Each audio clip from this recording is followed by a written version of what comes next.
ఈ నగరానికి ఏమైంది టాపిక్ వచ్చింది కాబట్టి ఒక క్వశ్చను. సూపర్ సినిమాలో ఒక డైలాగ్ ఉంటుంది. యా అరే ఎవరన్నా నీకు టీ తాపిచ్చి మరీ కొడతారని ఎప్పుడన్నా అనుకున్నావని. అలాగా మీ టీము ఎప్పుడైనా అనుకున్నారా ప్రేమతో మిమ్మల్ని జనాలు కొడతారని? అబ్బో ఆ? లేదు. మీరు కానీ ఈ సినిమా కానీ ఈ నగరానికి ఏమైంది రిపీట్ కానీ ఇప్పుడు స్టార్ట్ చేయకుండా ఉండుంటే ఇంకొన్ని రోజుల్లో మీ టీంని తరుణ్ భాస్కర్ గారిని జనాలందరూ కొట్టేవాళ్ళు ప్రేమతోనే. అవును, ప్రేమతోనే కొట్టేవారు. కరెక్టే. ఎందుకంటే yeah it took a long time. And ఒక లాస్ట్ 1 yearలో అంటే నాకు కథ చెప్పింది 2024 ఎండ్కి చెప్పాడు ఓకే తరుణ్ భాస్కర్.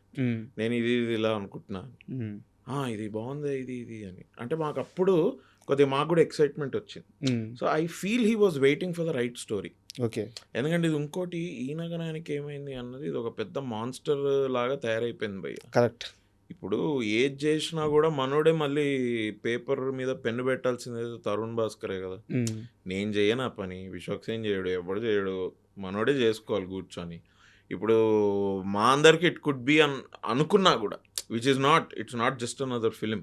ఇప్పుడు మేము మా అందరికీ వీఆర్ షూటింగ్, నాకు కూడా మాకు కాన్ఫిడెన్స్ వచ్చింది. ఆ స్టోరీ విని షూటింగ్ స్టార్ట్ అయ్యే వరకు కూడా we are all very nervous. No ఇది ఇప్పుడు ఏంటి, ఇది ఓకేనా, ఆడియన్స్ ఎట్లా తీసుకుంటారో ఏందో, కొంచెం సెల్ఫ్ డౌట్, నర్వస్నెస్ ఎక్కువ ఉండేది.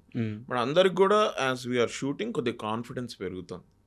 అంటే వీఆర్ లైక్ ఎస్ ఇది బాగొచ్చింది, అవును ఇది బాగొచ్చింది అనుకుంటే ఇప్పుడు వెళ్తున్నాం. సో ఐ థింక్ ఈ జర్నీ 2018 నుంచి ఇక్కడ రావడానికి కొంచెం టైం పట్టింది. అందుకే బట్ ఐ మీన్ సార్ ఇప్పుడు ఒకటి 2021లోనే చేసేసి ఉండి అది అటు ఇటు అయి ఉంటే అప్పుడు ప్రేమ కాదు ద్వేషంతో కొట్టుండే వాళ్ళేమో.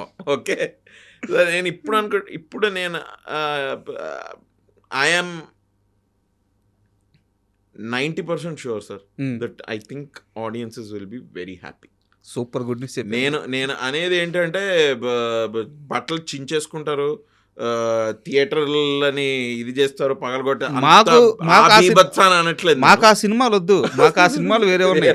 మాకు కావాల్సింది మళ్ళీ ఆ ఫ్రెండ్షిప్, ఆ బాండింగ్, ఆ బ్యూటిఫుల్ మూమెంట్స్ అవి కావాలి. ఉన్నాయి, చాలా బాగుంది. అండ్ ఈసారి స్టోరీలో ఏంటంటే చెప్పచ్చో చెప్పకూడదో నాకు తెలియదు, బట్ ఒక ఫ్యామిలీ యాంగిల్ కూడా ఉంది సార్ స్టోరీలో. Okay, so I feel like this time యూతే కాదు, వీలైతే మీ ఫాదర్ తోటో మీ మదర్ తోటో వెళ్ళండి. నేను ఎస్పెషల్లీ వాళ్ళకి చెప్తున్నా, ఎవరంటే ఇప్పుడు మనకి మనసుకు నచ్చింది చేద్దాం అనుకుంటుంటే పేరెంట్స్ నుంచి అపోజిషన్ వస్తుంది చూసారా, అట్లాంటి హిస్టరీ కనుక మీకు కానీ ఆడియన్సెస్ కానీ ఉంటే go along with your mother or father or with both of them, or మీ కేర్ టేకర్, మీ మామయ్యే అనుకోండి, మీ బాబాయ్ అనుకోండి, ఆయనతో పాటు వెళ్ళండి cinema.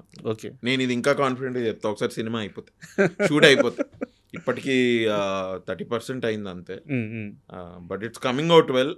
I understand what you're saying, but కొంచెం టైం తీసుకున్నా మంచి ప్రోడక్ట్ తోటి వస్తున్నాము అన్న వచ్చిన కాన్ఫిడెన్స్ నాకు. సూపర్. అండ్ ఈ 7-8 yearsలో మీరు కానీ విశ్వక్ గారు కానీ ఎప్పుడు ఎవరు మీ టీం అడగలేదా తరుణ్ని రాయొచ్చు కదబ్బా?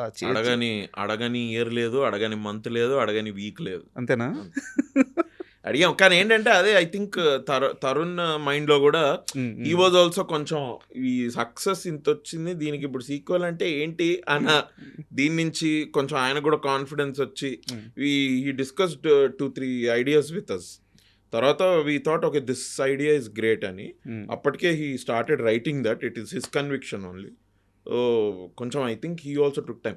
అండ్ అన్న కూడా కొద్దిగా యాక్టింగ్ చేస్తున్నాడు కదా, యాక్టింగ్ ఒకటే కాదు తొడగొడుతున్నాడు కదా, సో కొంచెం దానిలో కూడా కొద్దిగా టైం పోయింది. యాక్టింగ్ ఒకటే కాదులేండి, ఇండస్ట్రీలో ఉంటే అన్నీ చేసేస్తున్నారు. అంటే మ్యూజిక్ డైరెక్టర్ ఎప్పుడైతాడా, హీరోయిన్ ఎప్పుడైతాడా అని చూస్తున్నా.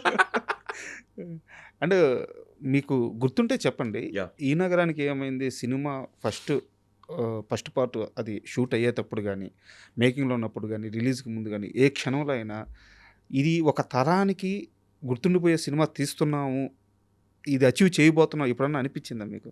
లేదు బ్రో, అస్సలు నాట్. ఈ నగరానికి ఏమైందిలో నా ఆడిషన్ అయ్యి నేను అందులో సెలెక్ట్ అవ్వడం కూడా it is same like Chiranjeevi గారి సినిమాలో మనం ఎందుకుంటారా అన్న టైప్ థాటే ఆలోచనే నాకు. ఎందుకంటే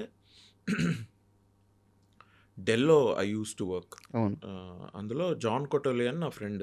he also worked in Dell. అయితే తరుణ్ భాస్కర్ షార్ట్ ఫిలిమ్స్ అవి ఇవి జాన్ కొటోలి చేసేవాడు. Okay. John Kotoli was the guy who was my colleague who said ఈ షార్ట్ ఫిల్మ్ చూసావా అని. ఎవరు ఏంటంటే తరుణ్ భాస్కర్ అని. ఎవరే తరుణ్ భాస్కర్? తరుణ్ భాస్కర్ నీకు తెలియదా? మంచిగా తీస్తాడు అభినవ్, ఒకసారి చూడు ఈ షార్ట్ ఫిల్మ్ చూడు అంటే పంపిస్తే అన్న ఎంత బాగా తీసాడు అన్న షార్ట్ ఫిల్మ్. అట్లా that's how I came to know about Tarun. And Tarun short films ఎందుకంటే ఈ 2012, 13, 14 ఆ టైంలో యూట్యూబ్ వాజ్ కమింగ్ అప్ కదా. అవును. There are lot of these film makers who short చాలా ఫిల్మ్ మంది మేకర్స్ హూ వచ్చారు. Became film makers. అవును. అందులో Tarun Bhaskar was one of the very promising guy. తర్వాత అనుకోకుండా పెద్ద హిట్ అవడం. ఆయన షార్ట్ ఫిల్మ్ తీశాడు కదా అనుకోకుండా అని, అవును. సైన్మా అని, అవన్నీ బాగా ఇచ్చేస్తే అరే మనతో పని చేస్తే బాగుంటుందిరా, బాగా పని చేయాలి. ఇది పెళ్లి చూపులు వచ్చింది. ప్రియదర్శి నా ఫ్రెండ్ వాడు అందులో చేశాడు. అది 100 రోజులు ఆడేసరికి అనుకున్నా అయిపోయిందిరా, it's over. I think now ఇంకా తరుణ్ భాస్కర్ అక్కడ ఉంటాడు దిగడు. ఇంకా నా ఐ థింక్ ఒక పెద్ద స్టార్ తోటి తీస్తాడు. అయిపోయింది లేరా, ఈ బస్సు వెళ్ళిపోయింది, ఇంకో బస్సు గురించి వెయిట్ చేయడమే ఇది అనుకుంటే. How coincidentally I came in to ఈ నగరానికి ఏమైంది అవంతా ఇప్పుడు ఒకసారి ఆలోచించుకుంటే ఐ స్టిల్ రిమెంబర్ ఆడిషన్ ఇచ్చాను నేను. ఇట్లాంటి రూమే, ఇంతకంటే ఇంకా చిన్న రూమ్. ఇక్కడంతా ఇట్లా వీళ్ళు కూర్చొన్నారు, నేను ఆ మూలకి డోర్ మూస్తే ఆ మూలకి నేను ఆడిషన్ ఇచ్చా. మన డబ్బింగ్ సీన్ ఉందా, ఆ డబ్బింగ్ సీన్, అవును. ఆ డబ్బింగ్ సీనే ఆడిషన్ చేశా. ఓకే. అక్కడే first time I change my voice. Me first shot కూడా అదే కదా? అదే నా ఇంట్రడక్షన్ షాట్. అవును. అవును. అదే ఇచ్చారు ఆడిషన్ కూడా. అక్కడ కూడా నేను ఆ వాయిస్ చేంజ్ చేశా. వాయిస్ చేంజ్ చేసి when I did thing I think he loved it very much and he said I found my Kaushik అని. హీ సెడ్ ఓకే ఇది కౌశిక్, ఓకే ఏం రోల్ ఏంటి అంటే ఓహో నలుగురిలో నేను ఒక్కడినా, ఓకే వావ్ గ్రేట్. ఇక ఆ హైలోనే వెళ్ళిపోయాం సార్. మాకు అసలు ఏం బట్ తెలియదు. ఇక్కడ నాకు చిన్న